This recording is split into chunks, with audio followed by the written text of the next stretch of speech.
Welcome to Bed Crime Stories Podcast. I'm your host, T. Hope you guys are having a fantabulous day. Today, I just want to ask that you watch the video all the way to the end. YouTube really cares about that. And also, if you want to help support the channel, one way you can do that is by watching all the videos, not just the ones in the cases that you think you're interested in. I put my heart and soul into each video and I try to add the most interesting information, so you might be surprised. Now let's dig in. So a Virginia businessman spoke exclusively to News 12's reporter Tara Rosenblum about a brush he had with alleged serial killer Rex Heuermann. The brush took place in 2018. That man named Jeff Sample, who owns Precision Lawn Service in Virginia, told Rosenblum that he remembers Heuermann as a towering, aggressive architect from New York City. Sample said, quote, "He was just arrogant, kind of the I'm better than you kind of feeling. He just seemed like a jerk," end quote. Sample said he agreed to do some landscaping work at the Palmyra, Virginia home of Heuermann's mother, Dolores. Sample stated, "It was just to basically go clean up the yard because it was all overgrown and a mess, and I kind of remember him complaining. He had a big dumpster there. He asked us to throw some stuff in the dumpster, and he didn't like the way we put it in." Interesting. When the work was completed, Sample says he sent a bill for $850 to Heuermann in New York. But guess what? He never received the payment. To get paid, Sample had to actually take legal action, and so he filed a civil suit in Virginia in January of 2019. And then Heuermann, only then, paid what he owed. It would appear that Heuermann was getting the property ready for sale because the next month, property records obtained by News 12 from the Fluvanna County Clerk's office show that the same property was sold by Dolores Heuermann for $208,000. Sample recalled the interaction with Rex Heuermann when he saw him on television after his arrest. And get this, Sample also remembers seeing a Chevy Avalanche parked outside Dolores's home that he believes is the same dark green truck that ultimately led detectives to Rex Heuermann's doorstep. From all the stories that have come out about Rex Heuermann, it seems clear that he has a pattern of not only being a bully, but also of failing to pay his bills. We learned a while back that Heuermann was hit with the first of 7 federal liens 5 months before the police found the remains of his alleged victims on Gilgo Beach in 2010. Back then, he owed more than $470,000 in unpaid taxes going all the way back to 2005. Records show that the IRS filed 7 federal tax liens between July 2010 and July 2021 against Heuermann and his wife, Asa Ellerup. About half of that, so around $235,000, was either repaid or no longer owed, according to 3 tax lien releases. 2 of those were filed in October of 2022. In addition to all of that, Heuermann and his wife also owe a little more than $81,500 in personal income taxes going all the way back to November 2020,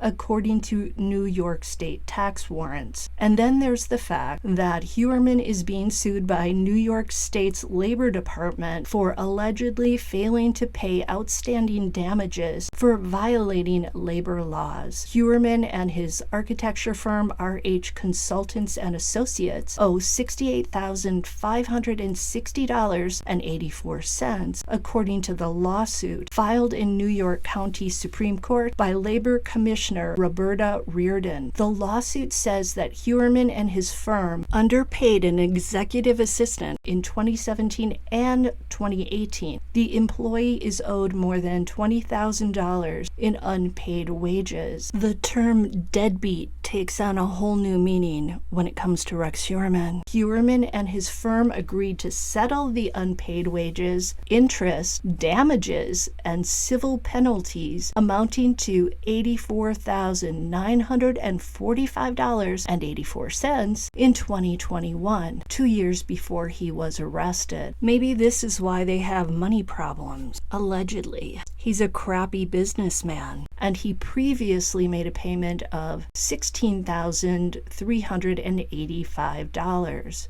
So when push comes to shove, he pays. Maybe Rex Heuermann thinks he's above the law and doesn't care if he has a shitty reputation when it comes to his finances and paying his taxes and his bills. I guess his whole reputation is pretty much trashed at this moment. Anyway, I wonder how Asa Ellerup views all of this. Even if she didn't know all of it before her husband's arrest, she must know about it now. What's interesting is that Heuermann owns a property portfolio across several states that's worth about $806,000, and that includes the small family home in Long Island, which, despite its dilapidated state, is said to be valued at $635,000. So that house makes up most of the $806,000. Heuermann bought that home from his mother Dolores in 1994 for $170,000.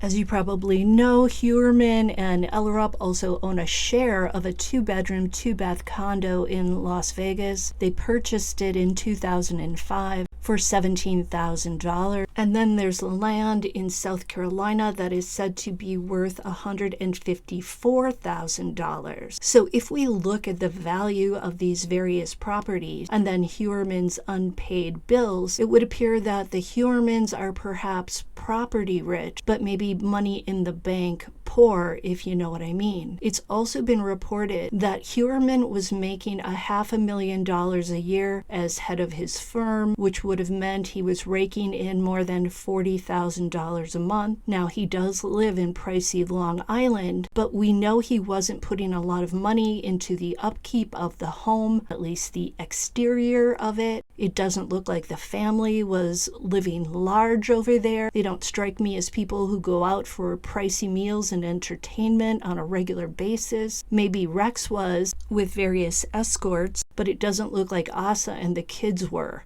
But Rex Heuermann also worked out of an expensive rental space in Manhattan at 385 Fifth Avenue. To give you an idea of the possible cost of that office, a 640 square foot office in that same building is currently up for lease at $39 a square foot. The yearly cost of such a small office there would be $24,960, and you also have to pay a portion of the electricity. And Heuermann also had employees. Of course, he didn't pay that one executive assistant. His daughter Victoria also worked with him, which is why she's currently out of a job and having to be supported by her mother. It would be so interesting to see the money trail. Where was the money from the monthly income going? Was this seemingly good salary really not cutting it for the Heuermanns because of the cost of living in New York and Long Island and the rental costs of that office? Moving on to another issue associated with Dolores Heuermann's house in Virginia, where she lived from January of 1995 until May of 2019. Are the authorities there looking into any cold cases that resemble the MO of the Gilgo Beach perpetrator? With a guy like Heuermann, it seems critical to investigate unsolved murders of young women and missing women in all areas where he spent time during his lifetime. I decided to do a little web sleuthing, so I looked at Virginia's cold case murders of young women and missing people. Here are some of the cases that jumped off the page at me because of similarities to the victims found along Ocean Parkway in Long Island, and also cases that are now being investigated, like that of Carmen Vargas. In 2003, an as yet still unidentified body was located by a hunter on November 29, 27th in Frederick County, Virginia, in the 400 block of Frohman's Lane. That location is approximately 141.5 miles from Palmyra, though not exactly close. But when investigators arrived on the location, they found what they described as a deceased female with only a torso present. DNA was recovered and stored. Recently, the Criminal Investigation Unit, with the assistance of Sheriff Milholland, began reviewing the case and applied a new investigative technique involving DNA. With the assistance of the deceased female's DNA, Parabon Nanolabs was able to come up with an image of what this female likely looked like and her ethnicity, which is Southeast Asian. They were not able to estimate her age at the time of death. So the torso part is the only thing here that catches my eye. Heuermann's victims, at least the Gilgo Beach 3 victims that he's charged with, none of them were in pieces. But there were other bodies along Ocean Parkway that were not fully intact. Could this case be associated with Heuermann? Maybe. Then, on November 11th of 2000, 23-year-old Hope Renee Curry was last seen leaving her brother's residence on Bancroft Road off Rosemont Road in Virginia Beach at 9:30 p.m. She said she was going to use a payphone at a nearby Texaco station. She never returned and has never been seen or heard from again. The distance between Palmyra and Virginia Beach is 143.5 miles. So again, it's pretty far away,